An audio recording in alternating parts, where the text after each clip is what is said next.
Linder's experiential learning toolbox empowers students to tackle real-world problems. Cooperative education, or co-op, is UC's gold standard for experiential learning. Co-op is simply this: paid professional experiences students use to gain the skills, confidence, and connections needed to launch their business careers.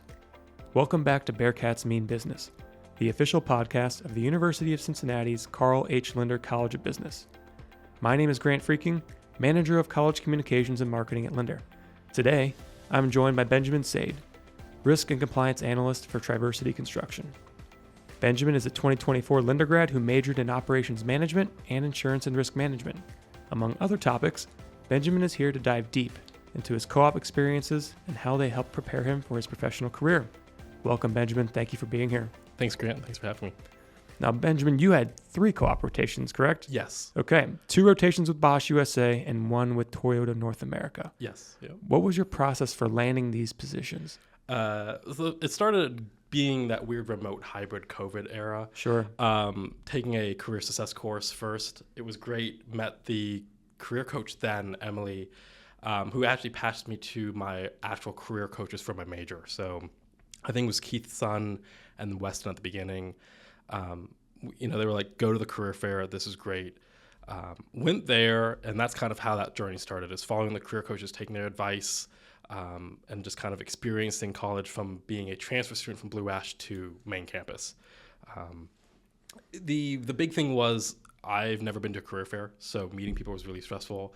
I went with a game plan of writing down my 10 companies that I want to work for, talking to my career coaches, saying this is who I want to kind of interview with, kind of meet with. They gave me their names, and I just kind of explored that arena at the basketball court down at UC sport facility. That's how it kind of started. Through that, there's a lot of little behind the scenes that I worked on with the career coaches, which I can get into more detail, but that's kind of how it started. Sure. And what were some of the tidbits, I guess, when you first collaborated with your career coaches that kind of maybe got your wheels spinning on maybe who you wanted to talk to at the career fair, maybe who you even wanted to co-op with? What were some of those sort of the questions they asked you, or sort of things you guys bounced off of each other? Yeah, being a OM major, kind of finding my core values is really important. So for me, it's people first. So trying to find companies that fit that kind of mission statement or values is really important. That's kind of how I landed my full-time career at Triversity. But Toyota has that, Bosch has that, all those companies that I've interned and kind of networked with has that core value. Keith's son did a really good job, and he connected me with names that will be at that event. So I went up to that booth, knew the name, introduced myself, said I'm interested in blank, blank, people first. I like process planning. And then the recruiter was like, oh, that's great. We have a team for that. Here's our connection. You walk away kind of like, oh, maybe I got that role, maybe I didn't.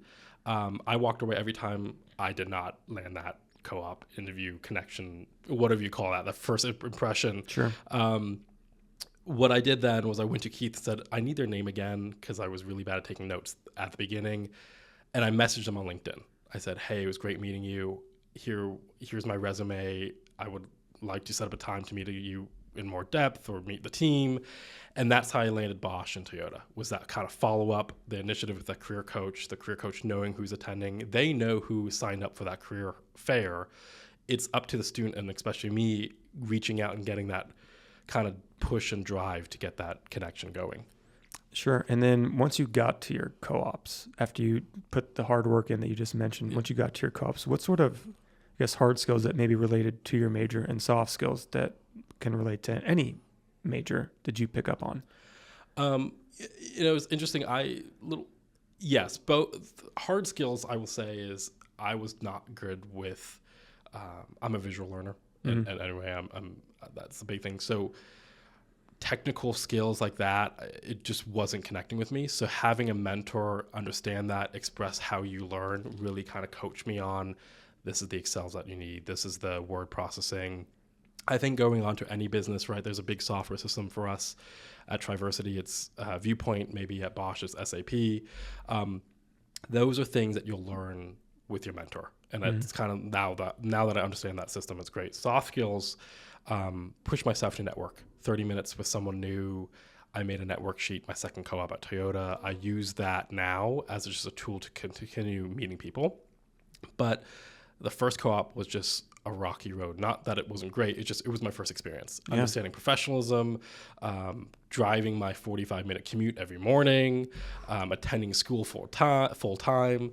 There's a lot of things I would redo, but I think that put me in a great spot now of the drive, the motivation, the networking, and just kind of knowing what to do in my career laying out from now with the career coaches. Sure. Did the networking aspect come naturally to you, or did you have to fine tune that as well? You obviously, you said when you mentioned, searching for your co-ops and internships, you wanted, the people focused thing. So did that come naturally to you, or was that something you were just kind of aspiring to and hoped to get to? Yeah. Before I did co-ops, I worked at a pet store, and I always put the people first, the team first, sure. Understanding that. And that was kind of core value in that business. I think networking came naturally to me on a low level, but it kind of fine tuned it through the co-ops and through kind of networking at events or just going places and trying new things. Sure.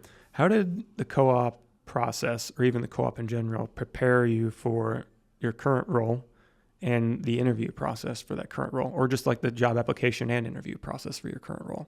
Yeah, I think, there's two things to that.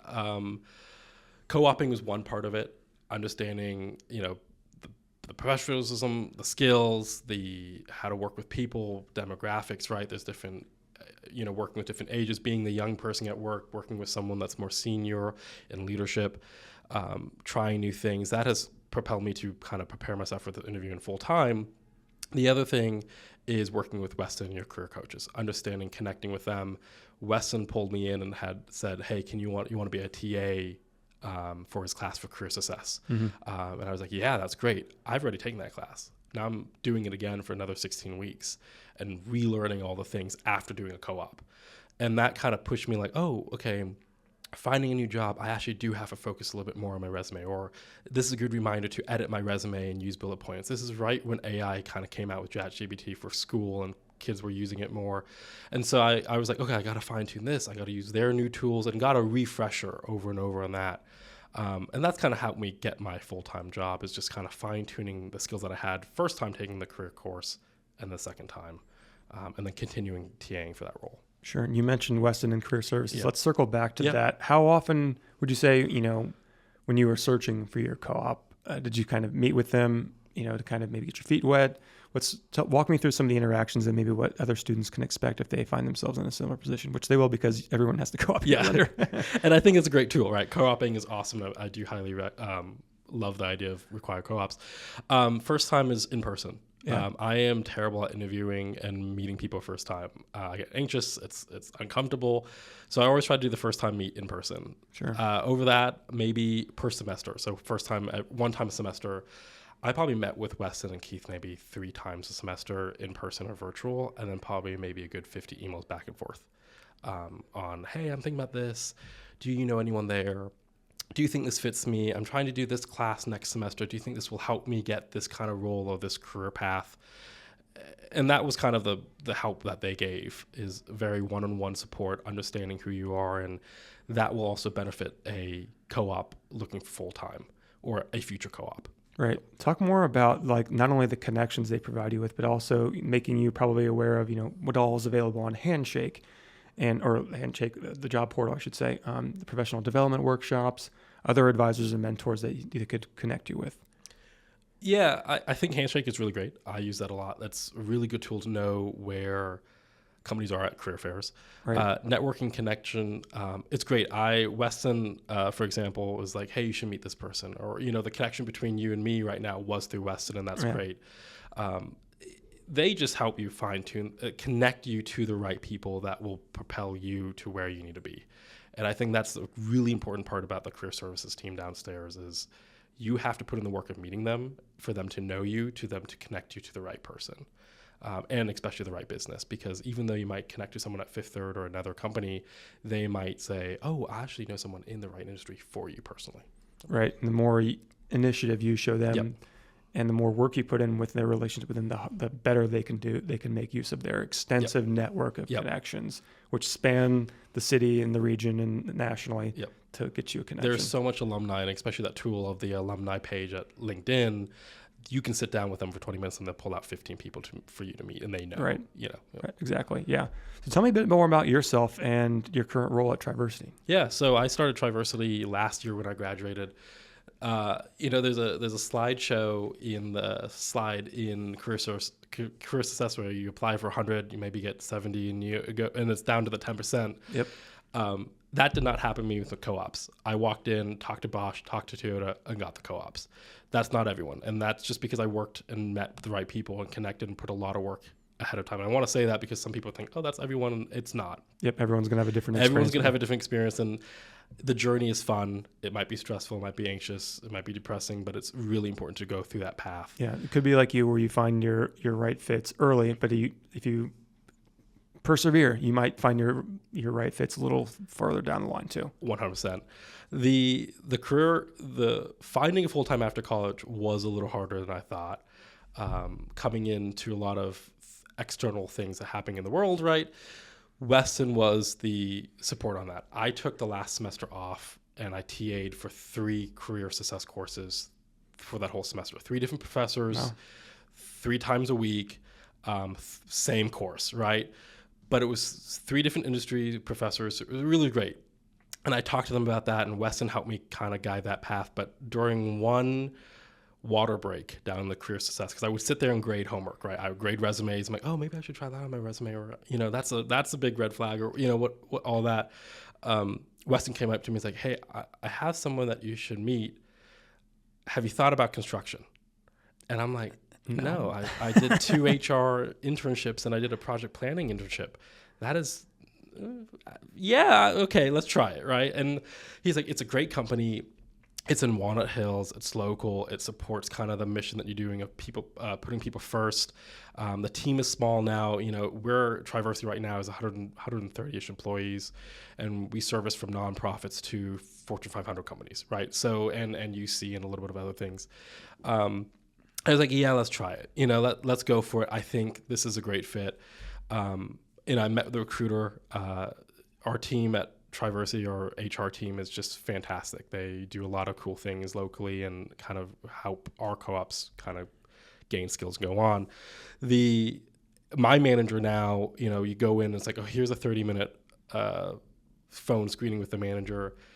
Ended up being an hour. And I was like, oh, I felt that was a good step forward. Did a second interview with my manager and one of our project engineer managers now. I think he was an engineer then, but maybe a manager now. Mm-hmm. He's running the Duke Energy project, convention center right now. So if you see that on the road, that's kind of one of his projects that he's helping with Messer and Alliance project, but it's fantastic work. Then I met the COO now with the manager, so Robin and Ryan. That was a great interview. And we kind of just talked about what I like to do, what I'm interested in, process planning, people first. And that all started with Weston saying, hey, I have a recruiter that is interested in something for a risk analyst. Didn't think I would go into risk analyst or insurance kind of side. Thought I would be in more operations, but I think this is the perfect fit for me from just building what I've done there, from a co-op program to kind of pre-qual compliance work too. Just goes to show, always take the call, Yep. Always take the lunch, Yep. Always take the LinkedIn connection, because you just never know. You never know. Yep. So you started out at UC Blue Ash. Talk to me about, and the audience about like your path to getting here through the transition student, because we do have a number of students who take that path, and how it ended up working out for you. Yeah, I think Blue Ash. I will say this: my sister went through Blue Ash in the main campus. I did the same thing. I was hesitant about doing college in the beginning, and I will say that. But I thought, you know what, this is a great step of I'll meet new people, I'll try new skills, do a co-op. I started at Blue Ash because I was like, okay, I'll get my associates there, which I did, meet new friends. I met a lot of friends that were at Lindner that commuted up there for like accounting, and that's kind of how I connected there, especially at career fairs. Okay. Love that. Great thing. Did 2 years there, transferred down to main campus, completely different, completely new. It took me about 1 semester to figure out there's like a hill that you have to climb up to TCU. So I did that the first semester also. At TCU, Yeah. And it was great. I mean, that transfer was great because it was kind of a community college feel, high school feel, but also the professors gave you a lot of skills in one-on-one work. I think the big thing was coming to Lindner, you still had that. You still had the professor come to you. You have office hours. The classes are not like 85 people when I was in college. And so I could still connect with the professor and get help and learn skills and try new things at Blue Ash and then also at Lindner. So that was a perfect mix back then. Sure. And yeah, like you mentioned, you sort of determine your own level of how much you want to take advantage of the ample resources that are available to you, right? Yep. Let's close with this. What are some tips you have for other Lindner students, maybe even general UC students, about finding their way at Lindner and college? What sort of kind of overarching things can you think of there for not necessarily maybe surviving, but sort of finding some success along the way and pushing forward? Yeah, I think understanding who you are is very important. I took a gap year, then I went to Blue Ash, then I went here, and I always kept the same thing of people first. I will say that I think that is kind of where I stuck to it and kept it to understanding where I need to go and who will support that. Every mentor that I've had, I've always like, this is the goal of me. They've always like, okay, great. I have someone to meet. Here's someone to meet. Here's a job maybe you want to try. Here's a project. Here's a project manager that's doing that. But I also think like stepping out of your comfort zone was a big thing in college that I didn't understand from my parents. They're like, oh, it's just, you learn skills, but you also step out of your boundaries and try new things. And I was like, oh, okay, yeah, okay, great.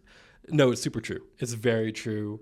But if you get nervous or you get a little scared or whatever, the team here and your friends that you'll meet on campus are 100% here to support you throughout the whole process.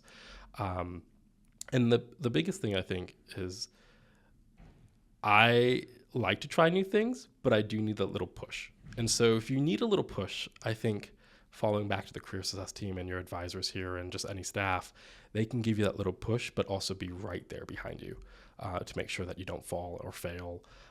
But also I think locally, everyone in the community in Cincinnati and alumni around UC know that about this program and about the school, and they're here to support you. Yeah, there's support systems that you can't even fathom that are here as long as you are willing to make the connections and, as you mentioned, push yourself a little bit. Yeah. My thanks to Benjamin Seid for dropping by the Lindner podcast studio today. If you enjoyed today's episode, please consider subscribing or leaving a 5-star review for Bearcats Mean Business on Spotify or Apple Podcasts. To learn more about Co-op, visit business.uc.edu. That's business.uc.edu.